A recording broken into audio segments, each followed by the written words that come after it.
할렐루야. 속회 지도자 교육에 참여하시는 한 분 한 분을 주님의 이름으로 환영하고 축복합니다. 우리 속회 지도자분들의 귀한 섬김과 헌신이 하나님의 은혜로 인하여 좋은 열매를 거둘 뿐만 아니라 풍성의 열매 거두시기를 주님의 이름으로 축복합니다. 이 시간 함께 기도하겠습니다. 살아계신 하나님, 오늘도 속회 지도자 교육에 참여할 수 있도록 우리 안에 선한 마음 주시며 특별히 이 시간을 통하여 우리가 하나님이 기뻐하시는 리더로 설 수 있도록 인도하셨음에 감사를 드립니다. 이 시간 우리가 함께 나누는 말씀과 또 하나님 내용을 통해서 우리의 영이 새롭게 될 뿐만 아니라 하나님이 기뻐하시는 속회로 세워갈 수 있도록 우리 각 사람을 주의 영으로 충만하게 하시며 주께서 주시는 말씀을 통해서 우리의 생각과 마음과 헌신이 더욱더 풍성하고 충만한 데 이를 수 있도록 인도하여 주시옵소서. 하나님께서 함께 하실 줄 믿으며 예수님의 이름으로 기도드립니다. 아멘. 오늘은 25가 그날 모세의 책을 낭독하여 백성에게 들렸는데를 함께 나누고자 합니다. 성경 본문은 느헤미야 13장 1절에서 3절과 28절에서 31절입니다. 성경에는 탁월한 리더십을 발휘했던 사람들의 이야기가 기록되어 있습니다. 그 중에 한 사람이 바로 느헤미야입니다. 느헤미야는 크게 4가지 이유로 탁월한 리더라고 말할 수 있습니다. 첫 번째로는 그의 삶은 공동체 중심의 삶이었기 때문입니다. 그는 유대의 죄를 자신의 죄로 보고 유대 전체의 문제를 자신의 문제로 여길 만큼 공동체 중심의 삶을 살았습니다. 두 번째로는 하나님 중심의 사람이었기 때문입니다. 느헤미야는 단순히 자신이 유대의 총독으로서 정치적인 일을 하는 사람으로 자신을 여기지 않고 하나님 나라를 세워가는 하나님 중심의 사람으로 자신을 여겼던 사람입니다.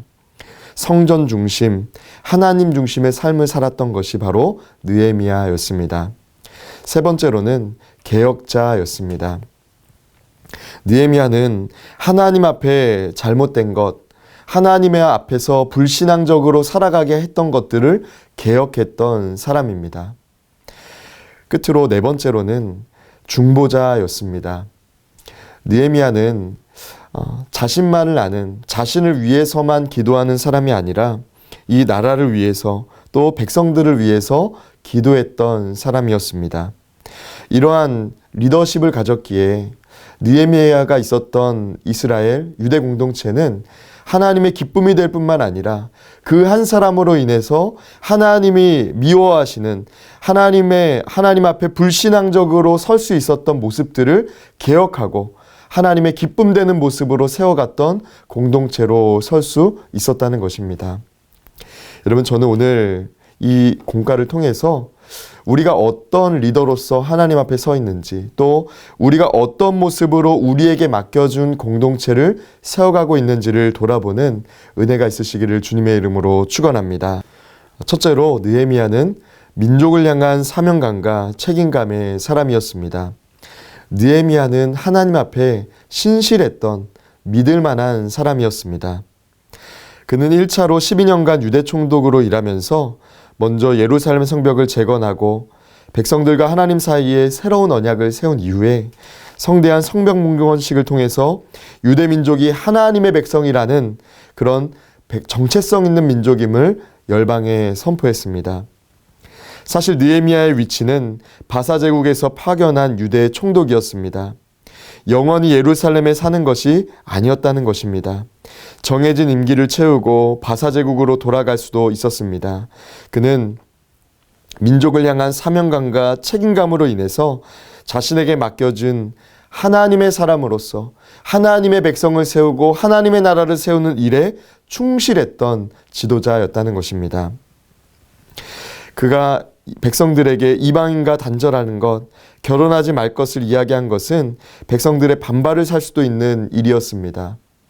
그러나 느헤미야는 오히려 정치인으로서 인기를 위한 일이 아니라 하나님의 백성으로서의 정체성을 확립하고자 이방인과 결혼하고 그들과 서로 장사하고 안식일에도 물건을 사고 팔도록 하는 것을 멈췄다라는 것입니다.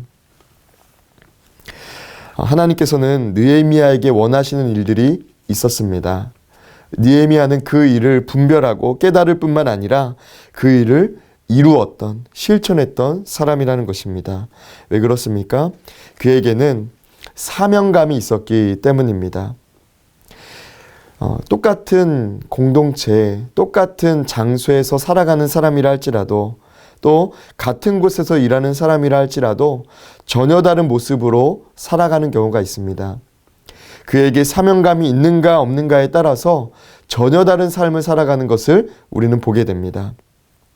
느헤미야는 유대 총독이라는 자리에 있었지만 그는 전혀 다른 모습의 총독의 모습을 보여주고 있습니다.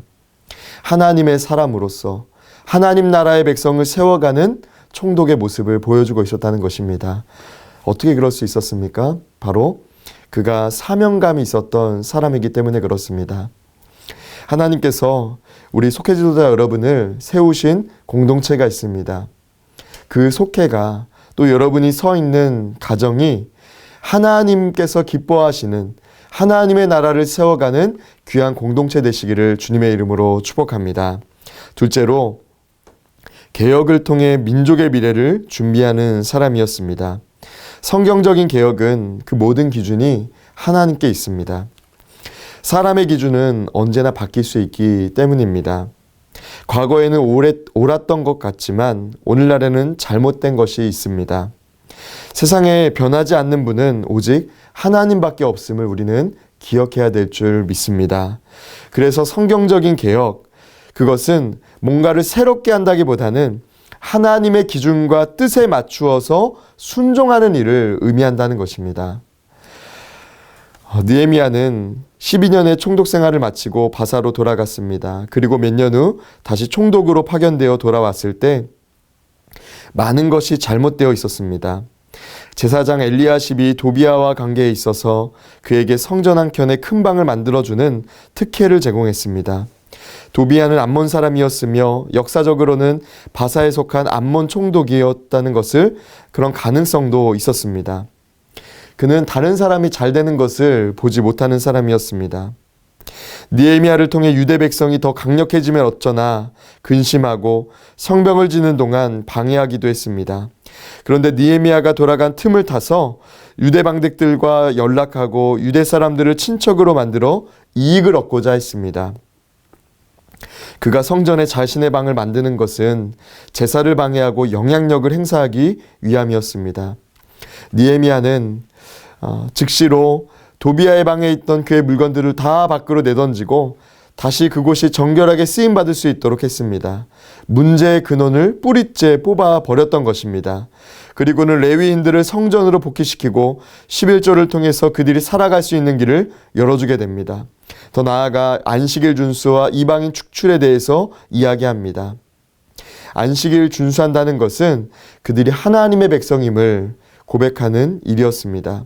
이방인 축출은 신앙의 순수함을 지키기 위해서 그들이 멈춰야 됐던 것들, 그들이 버려야 됐던 것들을 그렇게 해서 신앙의 순수함을 지키는 일이었습니다.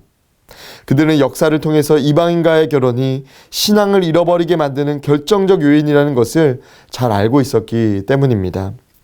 느헤미야의 개혁은 단순히 지금 이 시간을 위해서 느헤미야가 살아있는 동안을 위한 개혁이 아니라 하나님께서 어떤 자손들, 어떤 다음 세대가 세워지길 원하실까를 고민하며 민족의 미래까지도 생각하는 개혁이었다는 것입니다. 이스라엘 민족이 영원한 하나님의 자녀로 살아가기 위해서는 물질이나 군사력이나 외교적 방법들이 필요한 것이 아니라 하나님과의 깊은 관계 가운데 하나님의 기준으로 날마다 새롭게 되는 일이었습니다. 느헤미야와 같이 하나님 앞에 우리 자신과 우리의 속회와 우리의 가정을 세우고 하나님이 기뻐하시는 모습으로 순종할 뿐만 아니라 멈추고 버려야 될 것들은 신앙의 순수함을 위해서 멈추고 버리며 또 하나님이 기뻐하시는 예배의 삶을 살아가는 저와 여러분 되시기를 주님의 이름으로 축원합니다. 끝으로 하나님의 뜻을 구하는 기도의 사람이었습니다. 느헤미야에게 있어서 가장 중요한 것은 바로 기도였습니다. 느헤미야서는 기도로 시작하여 기도로 마무리하는 책입니다. 그의 가장 큰 무기는 기도였기 때문에, 또 하나님께서 그를 부르시고 사용하시는 방법도 기도였기 때문에 느헤미야가 어떻게 탁월한 리더였는가를 말할 때 가장 중요한 것은 기도라고 말할 수 있습니다. 느헤미야는 여러 가지 이유로, 여러 가지 문제와 상황들로 인해서도 기도했지만 하나님께 능력이 있음을 믿었던 사람이었기 때문에, 또 하나님을 경외했던 사람이었기 때문에 그는 기도합니다. 본문 31절의 말씀을 보면 내 하나님이여 나를 기억하사 복을 주옵소서라고 느헤미야가 기도합니다. 이 기도에는 영원히 하나님의 사람이고 싶은 고백이 담겨 있습니다. 동시에 자신이 혹시나 잘못된 판단을 하지 않을지, 잘못된 길로 가지 않을지 하나님께서 지켜달라는 간구의 마음이 담겨져 있습니다. 하나님의 선한 일을 계속할 수 있도록 지혜를 달라는 간구의 기도이기도 한다는 것입니다. 그는 자신의 뜻대로 행하지 않습니다. 기도하고 행할 뿐만 아니라 기도하고 자신의 삶은 하나님 앞에 분별하는 시간을 가졌습니다.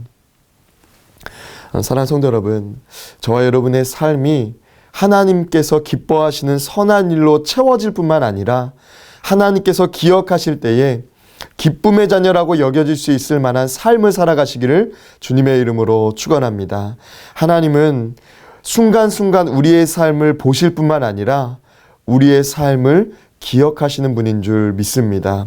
저와 여러분이 우리의 삶을 기억하신 하나님 앞에 부끄러운 모습으로 서는 사람이 아니라 기쁨이 되고 자랑스러운 사람으로 서게 되는 그런 속회 지도자, 속회와 가정 되시기를 주님의 이름으로 축복합니다. 이 시간 함께 기도하겠습니다.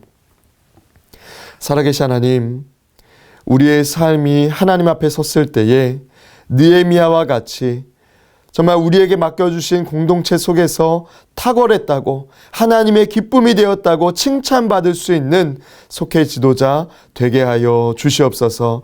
여전히 부족한 것 있고 연약한 것들 있지만 주의 성령으로 우리의 마음과 생각을 주장하여 주시사 하나님께서 기뻐하시는 말을 하며 하나님께서 기뻐하시는 리더로서 이 주어진 사명을 감당할 수 있도록 역사하여 주시옵소서. 하나님께서 맡겨주신 속회와 가정과 공동체들 속에서 하나님이 기뻐하시는, 하나님께 기쁨으로 기억될 수 있는 삶을 살아갈 수 있도록, 저들을 이끌어갈 수 있도록 지혜가 되어주시고 우리의 능력이 되어 주시옵소서.